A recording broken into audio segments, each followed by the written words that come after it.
Pada suatu hari Rasulullah sallallahu alaihi wasallam ditemui oleh malaikat Jibril.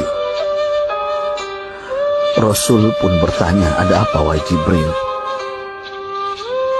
Jibril menjawab, "Wahai Muhammad, sesungguhnya hari ini Allah Subhanahu wa taala sedang mengobarkan nyala api neraka dan seluruh para malaikat amat ketakutan.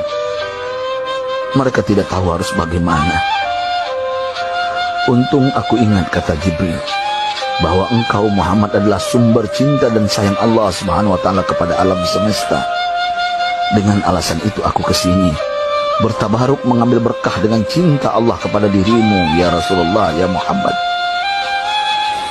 Rasulullah terdiam beberapa saat, kemudian bertanya lagi, "Wahai Jibril, ceritakan padaku bagaimana neraka itu sesungguhnya." Jibril menjawab, "Wahai Muhammad, neraka itu bagaikan lubang-lubang yang terdiri dari 7 tingkat. Jarak antara satu lubang dengan yang lain ialah perjalanan 70 tahun. Lubang paling bawah adalah lubang yang paling panas."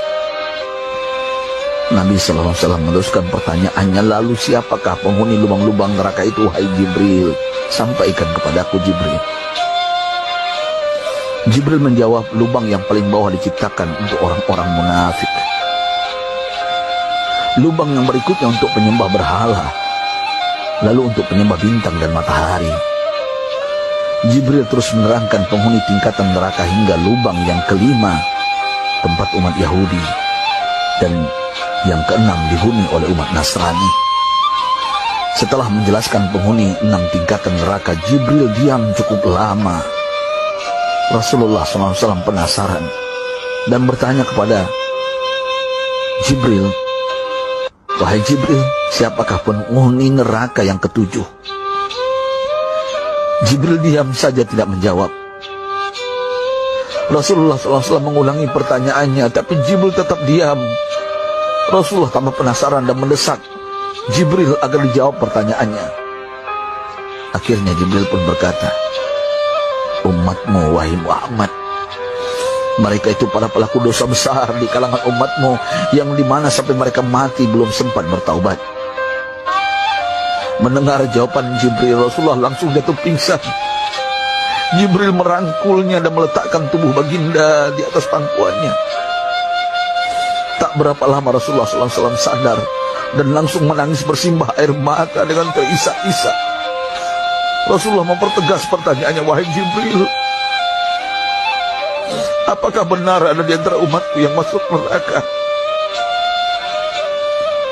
Jibril menjawab, "Benar, wahai Muhammad, pelaku dosa besar di antara umatmu yang belum bertaubat." Setelah itu Rasulullah menghadap kiblat dan sujud kepada Allah dalam isak tangisnya. Sesekali dengan suara pelan beliau membisikkan kata-kata, "Ummati ya Rabb, ummati, ummati, ummati." Beliau SAW tidak mengangkat kepalanya dalam keadaan seperti itu selama 3 hari 3 malam, kecuali setiap Bilal bin Rabah mengumandangkan azan, barulah beliau bangkit untuk menjadi imam, dan setelah itu kembali sujud lagi. Pada hari ketiga Abu Bakar menyadari hal ini, beliau mengetuk pintu Rasulullah dan mengucapkan salam 3 kali, namun tidak terdengar jawaban. Abu Bakar sedih dan berseru di hadapan pintu Nabi besar Muhammad SAW, "Apakah ada jalan untuk masuk ke rumahmu ya Rasulullah?" Tetap tidak ada jawaban. Di jalan Abu Bakar bertemu sahabat Umar. "Mengapa engkau menangis, wahai Abu Bakar?" kata Umar. Abu Bakar menceritakan keadaan Rasulullah SAW. Maka Umar pun melangkah menuju rumah Rasulullah dan terjadilah hal yang sama. Umar pun pulang dan menangis. Di jalan Umar bertemu sahabat Salman Al-Farisi. Dengan terisak Umar bercerita kepada Salman hingga membuat dia amat sedih, namun tidak berani mengulangi hal yang sama. Salman melangkah menuju rumah Fatimah radhiyallahu anha dan menceritakan hal itu. Setengah berlari Fatimah menuju rumah ayah tercinta dan mengetuk pintu sambil mengucapkan salam. Mendengar suara lembut putri tercinta, sejuklah dada Rasulullah. Beliau bangkit dari sujud dan membuka pintu. Alangkah terkejutnya Fatimah melihat Rasulullah, ayah tercinta, amat kurus dan pucat. Fatimah memeluknya lalu menangis. Wahai ayah, apa yang terjadi? Mengapa engkau amat sedih seperti ini? Rasulullah kembali menangis dan berkata dengan suara lirih, wahai Fatimah, belahan jiwa aku. Bagaimana mungkin aku tidak sedih sedangkan Jibril mengatakan akan ada kelak umatku yang akan masuk neraka. Subhanallah, betapa besar cinta Rasulullah kepada kita umatnya. Sahabatku,